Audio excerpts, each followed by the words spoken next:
Welcome to Taiji's Kitchen. Today I'm going to show you the 5 main Japanese seasonings and several other Japanese sauces and condiments that may come handy when you want to make Japanese food. Then, let's get started. Before I'm going to explain you about the Japanese seasoning, I want to tell you the major difference of a Western seasoning and the Japanese seasoning, and that is the fermentation. Most Western seasonings or spices, they're just in a pure form and don't go through fermentation except for wine and wine vinegar. But all 5 Japanese seasonings and also several other Asian seasonings go through the process of fermentation. As I explained in the other video of Dashi, or the Japanese broth, fermentation helps build umami, and that's one of the main reasons why Japanese food is so delicious. Then let's get into the seasonings. So the first up is definitely soy sauce. You could not make Japanese food without soy sauce. Soy sauce is the essential seasoning in making Japanese food. I could probably only count with 1 or 2 hands which does not use soy sauce inside the Japanese cuisine. So if you want to make any Japanese food, get soy sauce. So as the name it tells, soy sauce is made from soybeans, water, salt, and wheat sometimes, and koji, or fungus that they use to fermentate the soy sauce. So traditionally, they're aged about a year to a couple of years, but I think a lot of the soy sauce nowadays are made in a couple months. Steamed soybeans are mixed with salt and koji and go through the process of fermentation, and depending on the different region and different type of soy sauce, they age a couple months to a couple of years even. So there are primarily 3 types of soy sauce. One is usukuchi soy sauce, which means light soy sauce. Second is a regular soy sauce or regular soy sauce. And the third is tamari, or dark soy sauce. So a lot of people, even Japanese, make the mistake of thinking that the light soy sauce contains less sodium, less salt, in compared to regular soy sauce, and that is not the case. Actually, often that the light soy sauce contains more salt than the regular soy sauce. These light soy sauce are used more in the Western Japan than the Eastern Japan, and in Eastern Japan they use a lot of the regular soy sauce. That comes from the just kind of tendency that people in the Western Japan, especially in Kyoto, they want to see dishes that are light colored.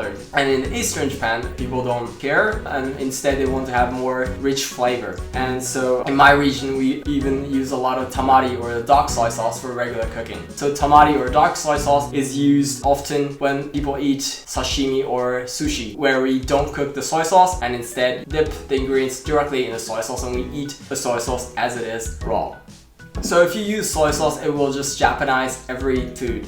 Oh yeah, one last thing. If you buy a big bottle of soy sauce like this, or even smaller bottle, please store these in the fridge. Don't store this in a regular temperature in a cupboard. And the reason is that soy sauce will start losing its flavor and its aroma, and also start to oxidize and start being a little bit sour, a little bit tangier if it comes in contact with oxygen. So what I usually do is I buy these big bottle, and then what I do is I buy this and I have this kind of small bottle. Most Asian stores have these kind of bottles as well. You can use these, and then I fill it, and I have this on the table, or I have this in the kitchen where I use it for the cooking. So this big bottle stays in the fridge, cooled, and doesn't come in contact with oxygen that often. So I would recommend doing that if you have a bottle of soy sauce like this. Next is miso.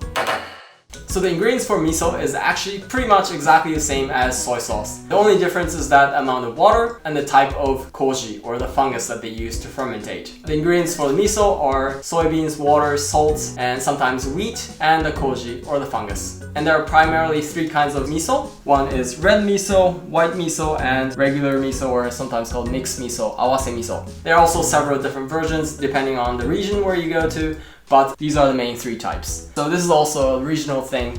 Red miso is used kind of in the middle Japan. Where I come from, Nagoya, we use pretty much only this red miso. But if you go to Kyoto or the Western Japan, then you might find white miso, and I would say the rest of the Japan, they use this regular miso or mixed miso. And we also sometimes mix different kind of miso to get more of the rich flavor, to get more of the layer of taste. The color difference comes primarily from the length of the aging. So the red miso is usually aged longer and therefore has rich flavor, to my opinion, and white miso is not aged as long, and so you might taste a little bit of soy sauce, and sometimes they're a little bit sweeter. And regular miso, I don't know how to explain that. That's just regular miso.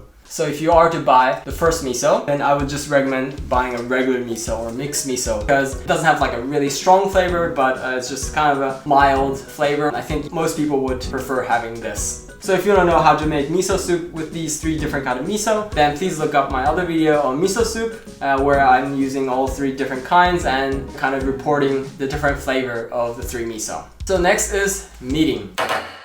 So mirin is something that you might want to consider getting when you start getting a little more into Japanese cooking. You don't have to buy this. This can be easily substituted with sugar, but if you want to get that authenticity and a little more of that glaze, then I would recommend getting mirin. So mirin is also explained often as sweet rice wine, and a lot of people don't know this, but mirin does contain a lot of alcohol. So if I look here, it says it's 14% alcohol, so it is pretty strong alcohol. So mirin is pretty much the same as sake, except that it uses different kind of rice, specifically the glutinous rice or the mochi rice. So they go through the same process with the mochi rice. And because mochi rice contains more gluten in the rice, and that's why it's sticky and it's chewy, and it makes it sweeter when it's fermented. And because it's fermented, it has a lot of umami, which regular sugar doesn't have. So I would consider getting this if you start getting more into Japanese food. And also adds more glaze to your dishes, especially when you make teriyaki or something. So in mirin, there are actually 2 types. One is this regular mirin, which have this kind of like yellowy color. And there's also another seasoning called mirin style sweet cooking seasoning. So it says mirin style, which means that it is actually not mirin. And the reason why they make this is that they want to reduce the price. So these take less time to fermentate. They also add artificial or natural sweetness, like here it says glucose syrup. And the main difference is that these contains much less alcohol. I don't see that it says that it contains alcohol anywhere. So I would assume that it doesn't contain any alcohol, and which means that they have to pay less tax, and so it will be available with less expensive price. I personally wouldn't get this. This doesn't have as much umami as the mirin, and it kind of lacks the authenticity in my opinion. So you can also see the difference in color. Then next is sake. So sake actually just means alcohol in Japanese. We use this quite often in Japanese cooking, and I would not use regular white wine as a substitute for Japanese sake, because wine, when it gets used in cooking, it kind of leaves the sourness, in my opinion. So if you don't have sake, you don't have to get this, but it just kind of adds a little more authenticity, a little more depth to the flavor. And if you want to get sake, there are regular sake for drinking and sake for cooking. I personally use a regular drinking sake because I can drink it. But also a lot of the cooking sake contains salt in order to avoid the tax. And I personally don't like that because I want to know how much salt I'm adding to the dishes. And if there's already salt in sake, then it just kind of mess up with my cooking. Depending on where you are and depending on how much ingredients cost, you can of course use that. And just know that some cooking sake contains salt. And you can just of course look that up in the ingredients here. This is just a regular sake, so of course it doesn't contain any salt, but you just want to be careful when getting sake. Then the last but not least is the rice wine vinegar, or osu in Japanese.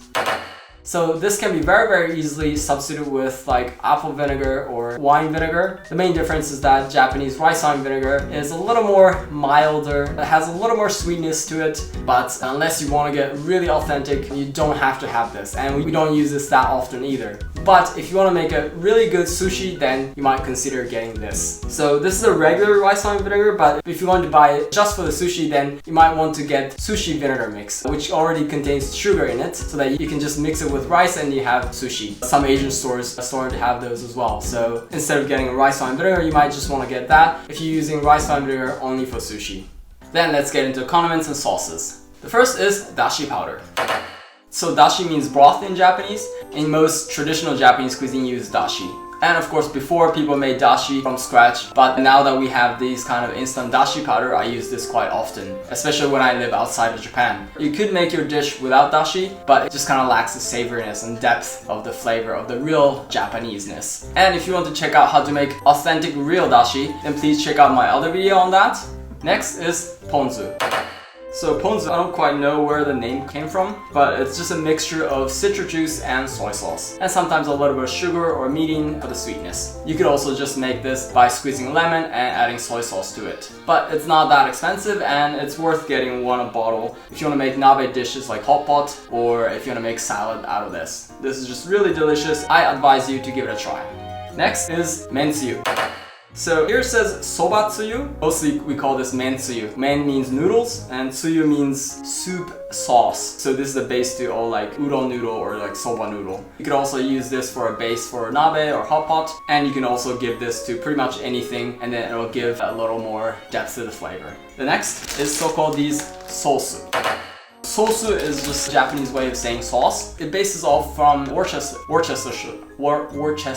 sauce. We have basically three versions. The usual Worcestershire sauce. Here it says Worcester sauce. People at the time when they imported this, they thought Worcestershire is too long and they made it Worcester. And then to that we have tonkatsu sauce and okonomi sauce. So tonkatsu sauce is the sauce for the tonkatsu, and okonomi sauce for okonomiyaki. If I were to get one of these three, I would get the tonkatsu sauce because okonomi sauce is a little bit sweeter and Worcestershire sauce is a little too sour for my taste. I could use tonkatsu sauce for okonomiyaki or yakisoba or also for other cutlet dishes, but I couldn't use like Worcestershire sauce for okonomiyaki or tonkatsu, and I could also not use okonomi sauce for tonkatsu because it's a little bit too sweet to my opinion. This would cover everything. But if you don't give it a try to really authentic okonomiyaki or yakisoba, then you can consider getting these. But I would say tonkatsu sauce will cover everything.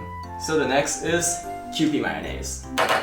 So you may think, mayonnaise, why is that a Japanese condiment? But this Kewpie mayonnaise is really special, in my opinion, and I actually got recommended from a foreign friend who have lived in Japan, and what they missed the most about Japan, it was Kewpie mayonnaise. And I don't know why it is so, but this has a really rich flavor and not this very strong sourness. A lot of the mayonnaise that I've eaten outside of Japan tends to be really sour and kind of lacks the depth. And I think Kewpie mayonnaise is the best mayonnaise, and I would recommend trying this. The next is sesame oil.